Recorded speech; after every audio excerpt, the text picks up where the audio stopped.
Hello അപ്പോൾ ഇന്ന് birthday ആയിട്ട് രാവിലെ തന്നെ നല്ല മഴയായിരുന്നു കേട്ടോ. അപ്പോൾ നമ്മൾ ബിരിയാണി വെക്കാമെന്നായിരുന്നു കേട്ടോ പ്ലാൻ ചെയ്തത്. അപ്പം കുക്കുചേച്ചി വെക്കാമെന്നാണ് പറഞ്ഞത്. അപ്പം മഴയുണ്ട്, അവർ വരാൻ കുറച്ച് ലേറ്റ് ആകുമെന്ന് പറഞ്ഞുകൊണ്ട് തന്നെ അമ്മ അല്ലറ ചില്ലറ പണിയൊക്കെ കഴിച്ച് വെച്ചിട്ടുണ്ടായിരുന്നു കേട്ടോ. പിന്നെ കുക്കുചേച്ചി വന്നിട്ട് തൻ്റെ ചിക്കൻ കറി റെഡിയാക്കാൻ വേണ്ടിയിട്ടുള്ള എല്ലാം തൻ്റെ ചെയ്തുകൊണ്ടിരിക്കുകയാണ് കേട്ടോ.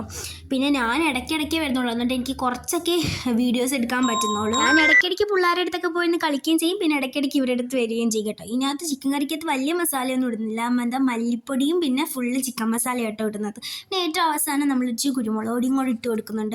പിന്നെ ചിക്കനൊക്കെ തട്ടിയിട്ടിട്ട് നന്നായിട്ട് ഇളക്കി ഒക്കെ ചെയ്യുന്നുണ്ട്. ഇവർക്ക് 3 പേർക്കുമാണ് കേട്ടോ അടുക്കള ഡ്യൂട്ടി ചെയ്യുന്ന, അമ്മയ്ക്കും അമ്മച്ചിക്കും കുക്കുചേച്ചിക്കും. അത് കഴിഞ്ഞിട്ട് ഞാൻ വിചാരിച്ച് ഞാൻ എന്തെങ്കിലുമൊക്കെ ചെയ്യാമെന്ന് വെച്ച് ഞാൻ സാലഡ് ഉണ്ടാക്കി കേട്ടോ. അപ്പോഴത്തേക്ക് അവിടെ ചിക്കൻ കറിയൊക്കെ റെഡി ആയിട്ടുണ്ടായിരുന്നു. ഏറ്റവും അവസാനത്തെ പണിയിലോട്ട് കടന്നേക്കും കേട്ടോ. പിന്നെ ഞാൻ പപ്പടമൊക്കെ വറുത്തിട്ടുണ്ടായിരുന്നു. അപ്പോഴത്തേക്ക് അമ്മ എല്ലാവരും കൂടെ ദമ്മൊക്കെ ഇട്ടിട്ടുണ്ടായിരുന്നു. അങ്ങനെ ബിരിയാണിയൊക്കെ റെഡിയായി. നമ്മൾ പിള്ളേർ സെറ്റ് എല്ലാവരും കൂടെ ഇരുന്ന് കഴിച്ചിട്ടുണ്ടായിരുന്നു കേട്ടോ. അപ്പോൾ ഇത്രയേ ഉള്ളൂ, ബൈ.